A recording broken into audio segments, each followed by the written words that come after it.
Good morning, everybody. I'm Jared Klein coming to you live from the NBC29 Digital Desk on this 15th day of March 2023. It is Wednesday, and let's get started with a look at the top headlines you guys are clicking on over on NBC29.com.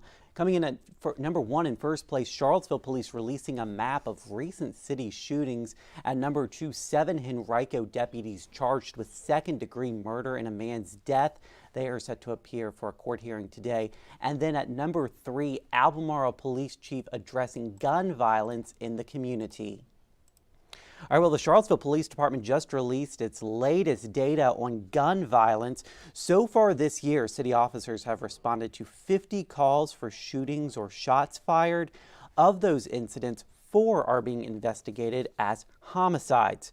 Arrests have been made in each of those cases, but the investigations are ongoing. And recent gun violence was the topic of discussion last night when Albemarle County's police chief met with county supervisors as well as members of the public. NBC29's Isabel Cleary has more. Colonel Sean Reeves says for the first time in more than 5 years, he is seeing collaboration between departments in Charlottesville, Albemarle, and UVA. To come together on a monthly basis at a regional command staff meeting where it's not just the 3 chiefs, it's our commanders too. Reeves says they share information from crime to traffic and even community events. The 3 of us can learn from each other as well as offer resources to help each other out with these endeavors. When it comes to gun violence, he emphasized that over-policing isn't the answer. Law enforcement is not designed to be proactive. There are things that we can do proactively. We can do extra patrols. But it has to go beyond the department. These are situations that law enforcement cannot arrest their way out of. Because he says the arrests aren't influencing the young ones involved in the violence. They know that if they go into the juvenile system, depending on the degree, either the charge will be reduced or they'll be deferred or they'll be put on house arrest, and they're right back on the street still committing. Colonel Reeves says there needs to be transparency and partnership. We need those community partners. We need schools. We need faith-based leaders. We need community partners to come in, especially since we're dealing with juveniles in a lot of cases, to help prevent and provide services to juveniles before it escalates into violence and gun violence and death. In Albemarle County, Isabel Cleary, NBC29 News. All right, thank you, Isabel, for that report. Well, almost half of Charlottesville will be voting in a different precinct this year. The changes come after Tonsler Park and alumni were retired, while Jackson Via Elementary and Charlottesville High were added to replace them as voting sites. The city also found that Johnson Elementary was just too crowded. That caused every precinct to shift, so now a little more than 40% of voters in the city will be voting at different locations this election cycle. In order to make sure voters are as close as possible to the polling place, that way they can get there easily on election day, we had to reapportion and redraw the lines across the entire city. All right, and you will receive a letter in the mail if your location changes, and the city has an interactive map online to check it as well. The primaries in June will be the first election these new precincts are being used. All right, let's head outside where the Albemarle Charlottesville Historical Society is looking for volunteers and people to operate the Hatton Ferry. The ferry is holding community days to find people curious in its history or operating the ferry itself. After they experience a ferry ride, they can sign up and do it themselves. The Albemarle Charlottesville Historical Society is looking for more volunteers before it's back open to the public in April. This is our first community day of the year. We're trying to get the word out that we're going to get Hatton Ferry up and running again, and we're looking for volunteer help. All right, the Albemarle Charlottesville Historical Society is looking for more volunteers before, as we mentioned, it is back open, and that is coming up in April.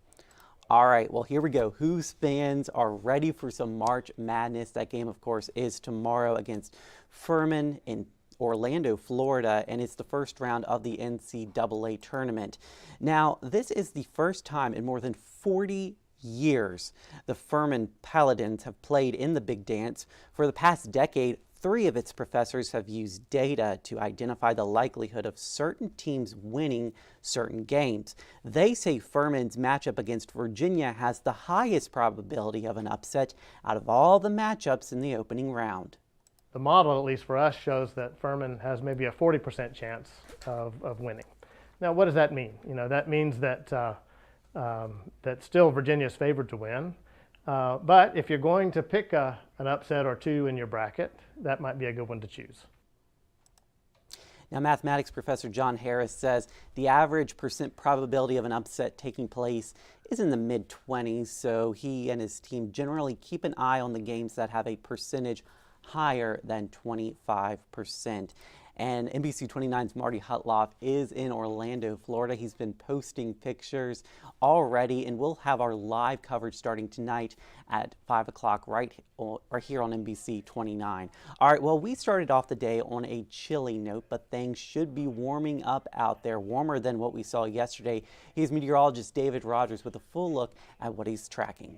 Good morning, everyone. On this cold Wednesday morning, make sure you do bundle up, and we'll see temperatures actually warming up. We were in the mid-40s here in town yesterday. We'll be about 10 degrees warmer today, but it'll be those northwesterly winds that still will make temperatures feel a little on the colder side. Northwest winds today sustain at about 10 to 20 miles an hour. There's a live look at Doppler radar. No travel-related concerns. Snow continues across New England. That should be winding down as we look ahead to later today. Meanwhile, high pressure will keep us mainly sunny, and we do start to warm into the 60s by tomorrow. We are watching a lot of that rain out west that'll be heading east, and that'll give us our next chance for a few showers in our forecast later in the day on Friday. Of course, Friday is St. Patrick's Day. In the meantime, looks like a nice warm-up as we approach the end of the week. We'll see temperatures warming back into the 60s on Thursday and Friday before we start to cool down a little this weekend. That's a quick look at your forecast for now. Have a great and safe day.